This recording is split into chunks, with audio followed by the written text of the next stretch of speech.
हम जब भी किसी नंबर को रिप्रेजेंट करते हैं तो जो हमारा तरीका होता है, जो सिस्टम हम अडॉप्ट करते हैं वो होता है डेसिमल नंबर सिस्टम। जैसे कि अगर मुझे आपको कन्वे करना है कि इस महीने मैं कम से कम 55 वीडियो अपलोड करूंगा इस चैनल में, तो मैंने जो 5 और 5 लिखा, ये जो 55 को रिप्रेजेंट कर रहा है, ये जो सिस्टम है, जिस सिस्टम में हम ऐसा करते हैं, इस नंबर सिस्टम को हम डेसिमल नंबर सिस्टम कहते हैं। तो हम डे टू डे लाइफ में डेसिमल नंबर सिस्टम के साथ ही डील करते हैं। लेकिन कंप्यूटर्स ये डील करता है बाइनरी नंबर्स के साथ। बाइनरी नंबर में होता क्या है, सिर्फ 2 डिजिट से नंबर बने होते हैं, जैसे कि 0 और 1 से। और डेसिमल नंबर सिस्टम में क्या होता है, इसमें 10 डिजिट से नंबर बने होते हैं। और 10 डिजिट्स क्या है, 0 1 2 3 4 5 6 7 8 9। सो अगर मान ले डेसिमल नंबर सिस्टम में कहा जाए 5, तो इसी नंबर को, जिसे कि हमने डेसिमल नंबर सिस्टम में ऐसा रिप्रेजेंट किया है, बाइनरी नंबर सिस्टम में जब हम रिप्रेजेंट करेंगे तो इसी को लिखेंगे 1 0 0 1। सो दोनों में बहुत बड़ा डिफरेंस है। सो चूंकि हम डे टू डे लाइफ में डेसिमल सिस्टम से डील करते हैं और कंप्यूटर्स बाइनरी सिस्टम में ही डील करता है, इसीलिए हमें ये पता होना चाहिए कि एक डेसिमल सिस्टम में रिप्रेजेंटेड नंबर को हम बाइनरी सिस्टम में कैसे रिप्रेजेंट करेंगे। और साथ ही साथ ये भी हमें पता होना होगा कि बाइनरी से हम डेसिमल में कैसे कन्वर्ट करेंगे। अगर आप डेसिमल टू बाइनरी कन्वर्जन सीख जाए तो आप अपने आप समझ जाएंगे कि डेसिमल से ऑक्टल और डेसिमल से हेक्साडेसिमल नंबर सिस्टम में हम कैसे कन्वर्ट करेंगे। ऑक्टल और हेक्साडेसिमल क्या है, ये भी 2 नंबर सिस्टम्स है। ऑक्टल में होता क्या है, ऑक्टल सिस्टम में इसमें 8 डिजिट्स होते हैं 0 to 7, और हेक्साडेसिमल में 16 डिजिट्स होते हैं। इससे पहले हमने एक वीडियो में बात किया है कि बाइनरी नंबर सिस्टम में, ऑक्टल और हेक्साडेसिमल सिस्टम में हम नंबर्स को रिप्रेजेंट कैसे करते हैं और जो हम करते हैं वो हम क्यों करते हैं। तो मैं आपको यही सजेस्ट करूंगा कि आप उस वीडियो को देख ले, जिसका कि लिंक यहाँ पर सजेस्टेड वीडियोज में आपको मिल जाएगा। तो हम आगे बढ़ते हैं। हमें करना क्या है, डेसिमल से बाइनरी सिस्टम में कन्वर्ट करना है किसी भी नंबर को। तो इससे पहले, आगे बढ़ने से पहले आपको पता होना होगा कि डेसिमल नंबर सिस्टम में हम जो नंबर को रिप्रेजेंट करते हैं, फॉर एग्जांपल मुझे अगर आपको कहना है 132, तो मैं लिखता हूँ 100 के लिए 1, 30 के लिए 3 और 2, 132। हम ऐसा क्यों करते हैं, तो उसे समझने के लिए एक सिंपल सिचुएशन से आगे बढ़ते हैं। मान ले आपके पास इतने बॉल्स हैं,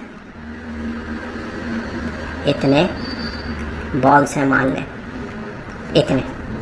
तो आप क्या कहते हैं, कितने बॉल्स हैं? आप गिन के देख ले, आप कहेंगे 1 2 12 बॉल्स हैं। हम ऐसा क्यों कर रहे हैं, क्योंकि हम अगर एक बार सीख जाएं कि डेसिमल नंबर सिस्टम में हम जो ऐसे रिप्रेजेंट करते हैं इसका एग्जैक्ट मीनिंग क्या है, हम ऐसा क्यों करते हैं, तो हम अपने आप बाकी चीजें भी सीख जाएंगे।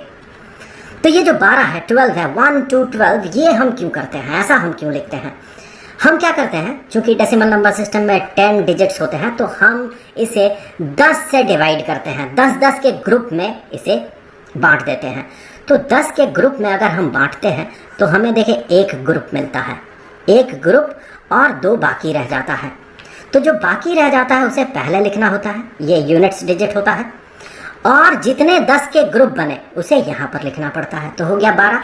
थोड़ा एग्जाम्पल को आगे बढ़ाते हैं। तो मान ले अब ऑब्जेक्ट्स जो है, बॉल्स जो है, नंबर ऑफ बॉल्स इतने नहीं है, बल्कि नंबर ऑफ बॉल्स अभी बढ़ गए और इतने नंबर ऑफ बॉल्स हैं। मान ले टोटल नंबर ऑफ बॉल्स जो है अभी इतने हैं। तो ये जो नंबर होगा, आप गिन के देखें, ये होगा 34। तो ये 34 आया कहाँ से?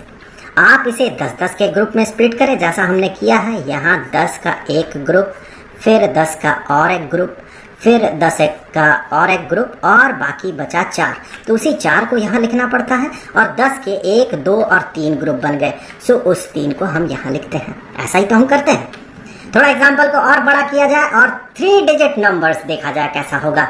तो यहाँ से इसे हटा देते हैं और इसे और बड़ा किया जाए, तो ये इतने हो गए, और इसे बढ़ाते हुए ये इतने, और भी इसे आगे बढ़ाया जाए तो चलिए इतना कर देते हैं हम इसे, और कुछ और एक्स्ट्रा नंबर्स या बॉल्स, चलिए ये हो गया कुछ एक्स्ट्रा बॉल्स।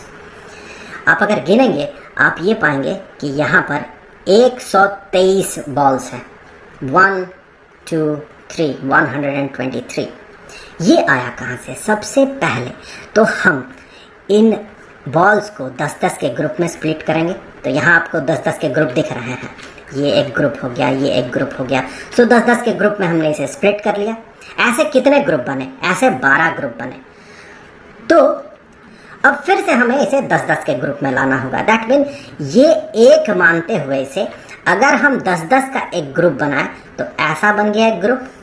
10-10 का 10 मिला के एक ग्रुप अगर हो, और अब 10 का एक ग्रुप, 10 का एक ग्रुप, ये तो हमने पहले ही कर लिया था, और ये बचा इतना। आप देखिए यहाँ पर 3 जो बचा हुआ है उसे हम यहाँ लिखेंगे, और 10-10 के जो ग्रुप्स है जो बचे हुए हैं वो है 2, तो वो 2 यहाँ पर लिखेंगे। और 10-10 के जो 10 का ग्रुप है दैट मीन 100 हो जाएगा एक ग्रुप में। ये जो पूरा का पूरा है इसमें 100 है, तो कितने हैं ऐसे? ऐसे 1 है, तो हम यहाँ पर 1 डालेंगे, सो हो गया 123। सो इसी तरह से हम डेसिमल नंबर सिस्टम में नंबर्स को रिप्रेजेंट करते हैं।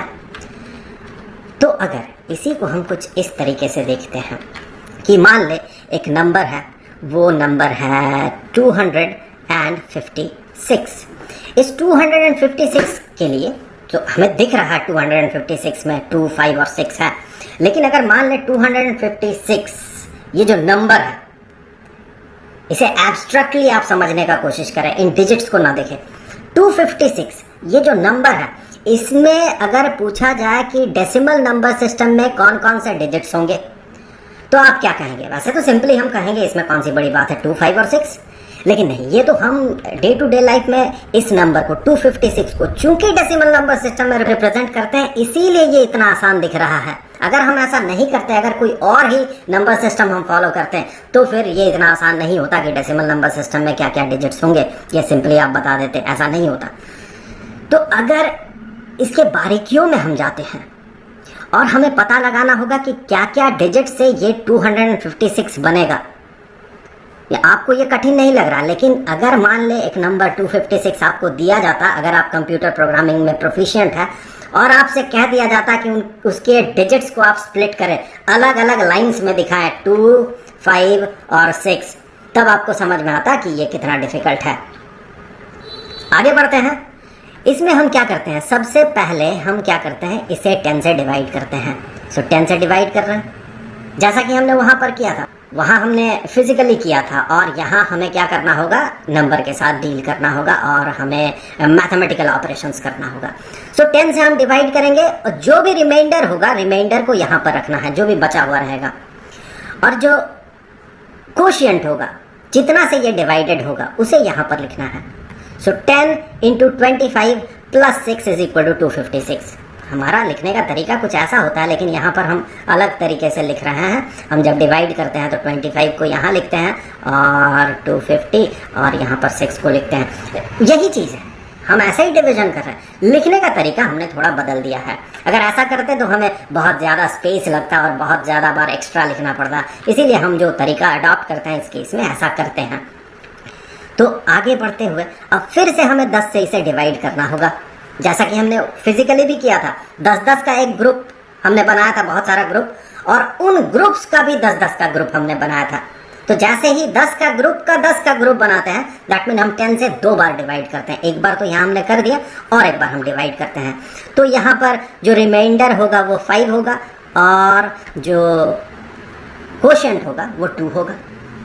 अब आप इस 2 को डिवाइड कर भी सकते हैं, नहीं भी कर सकते हैं। अगर आप करते भी हैं तो ये 2 रिमाइंडर हो जाएगा और यहाँ से आपको एज कोशिएंट 0 मिलेगा। अगर कंफ्यूजन होता है तो इस पार्ट को छोड़ देते हैं। तो ऐसा हुआ। अब जो डिजिट्स है 256 में वो क्या क्या है, इधर से हमें गिनना पड़ता है, इधर से देखना पड़ता है। 2 है, 5 है और 6 है। तो ऐसे डेसिमल नंबर सिस्टम में हम नंबर को रिप्रेजेंट कर सकते हैं। किसी भी नंबर में क्या क्या डिजिट्स हैं वो समझ सकते हैं। वैसे आपको पता है, ये बड़ा सिंपल है आपके लिए, क्योंकि हम डेसिमल नंबर सिस्टम में ही डील करते हैं। यही प्रोसेस है, सेम प्रोसेस। इससे आप ये बता सकते हैं कि एक नंबर को बाइनरी, ऑक्टल या हेक्साडेसिमल में कैसे रिप्रेजेंट करेंगे हम। क्या करना है, नंबर थोड़ा छोटा बना देते हैं नंबर को। नंबर 256 होगा तो बहुत बार डिवीजन करना होगा। सो मान लेते हैं एक नंबर है 17। रेफरेंस के तौर पे ये टेबल जो है मैंने यहाँ पर पेस्ट कर दिया। 17 हमें देखना है बाइनरी सिस्टम में इसे हम कैसे रिप्रेजेंट करेंगे। तो चूंकि डेसिमल सिस्टम में 10 डिजिट्स होते हैं इसीलिए हम 10 से डिवाइड कर रहे थे, बाइनरी सिस्टम में 2 डिजिट्स होते हैं इसीलिए अब हमें 2 से डिवाइड करना होगा। तो जैसे ही 2 से हम डिवाइड करेंगे 8 × 2 इज इक्वल टू 16, एक रिमाइंडर होगा उसे यहाँ लिखें। अब 2 से डिवाइड करें, 4 × 2 इज इक्वल टू 8, रिमाइंडर 0। अब फिर से 2 से डिवाइड करें, 2 × 2 इज इक्वल टू 4, फिर से रिमाइंडर हो गया 0। अब फिर से एक बार 2 से डिवीजन होगा यहाँ पर, तो 2 से डिवाइड करें 1, 1 × 2 is equal to 2, remainder 0। So 17 represented होगा, किधर से देखना है, इधर से नहीं देखना। यहाँ हमने क्या देखा था, हमें किस डायरेक्शन में देखना है, इस डायरेक्शन में। तो ऐसे ही अगर इस डायरेक्शन में हम आगे बढ़ते हैं तो हमें मिलेगा 1 0 0, यहाँ भी एक 0 होगा, 1 0 0 0 1। एक बार चेक कर ले, 17 बाइनरी सिस्टम में होगा 1 0 0 0 1। सेम प्रोसेस हम ऑक्टल सिस्टम में भी लगा सकते हैं। फॉर एग्जाम्पल मान ले 12 को अगर ऑक्टल सिस्टम में आपको रिप्रेजेंट करना है तो आप क्या करेंगे, डेसिमल में हम क्या कर रहे थे, 10 से डिवाइड कर रहे थे, बाइनरी के लिए क्या कर रहे थे, 2 से डिवाइड कर रहे थे, ऑक्टल नंबर सिस्टम के लिए हम क्या करेंगे, चूंकि उसमें 8 डिजिट्स होते हैं तो हम 8 से डिवाइड करेंगे। सो 8 से हम डिवाइड करेंगे, 8 × 1 इज इक्वल टू 8, रिमाइंडर हो गया 4। फिर से डिवाइड आप कर भी सकते हैं, नहीं भी कर सकते। अगर आप डिवाइड करते हैं कहीं अगर आपको दिखता है तो वहाँ अचंभित ना हो जाए, यहाँ 8 × 0 इज इक्वल टू 0, रिमाइंडर 1 होगा। सो आप ऐसा कर भी सकते हैं, नहीं भी कर सकते हैं। तो क्या बचा, 1 4। एक बार चेक करके देख ले, 12 जो कि डेसिमल सिस्टम में ऐसे रिप्रेजेंटेड होगा वही ऑक्टल सिस्टम में ऐसे रिप्रेजेंटेड होगा। अब एक बार हेक्साडेसिमल भी देख लेते हैं, सेम प्रोसेस है। आप इस वीडियो को यहाँ स्किप भी कर सकते हैं, प्रोसेस एग्जैक्टली सेम है। चलिए 17 को देख लेते हैं। सो 17 डिवाइड करना है हमें, कितना से डिवाइड करेंगे, हेक्साडेसिमल में 16 डिजिट्स होते हैं तो 16 से, 16 × 1 इज इक्वल टू 16, रिमाइंडर होगा 1। सो 1 1 हो जाएगा ये 17। यहाँ पर देखें 1 1 हेक्साडेसिमल नंबर सिस्टम में होगा। थोड़ा सा आगे बढ़ा देते हैं, मान लीजिए 19 और ये 20 हो गया। सो यहाँ से हेक्साडेसिमल में देखें ये 1 3 होगा, ये 1 4 होगा, ये 20 इज रिप्रेजेंटेड एज 1 4। सो यहाँ पर अगर 20 होता, 16 से हम डिवाइड करते तो हमें क्या मिलता, 16 × 1 is equal to 16, remainder 4। So 1 4 in hexadecimal number system is 20 in decimal number system. I hope कि अब आप डेसिमल से किसी भी नंबर सिस्टम में बेसिकली ऑक्टल, हेक्साडेसिमल और बाइनरी नंबर सिस्टम में कन्वर्ट कर सकते हैं। वैसे मुझे तो लगता है कोई भी नंबर सिस्टम हो, एक नंबर सिस्टम जिसमें कि 31 डिजिट्स हो, वैसे हम ऐसा नंबर सिस्टम यूज नहीं करते हैं। अगर मान ले 31 डिजिट्स हो तो आप उसे कन्वर्ट कर सकते हैं। तो आई होप कि वीडियो आपके लिए हेल्पफुल रहा होगा। आगे की वीडियोस में हम और भी बहुत सारे नए नए मुद्दों पे बात करेंगे। तो मिलते हैं आपसे अगले वीडियो में, तब तक के लिए खुश रहें, गुड बाय।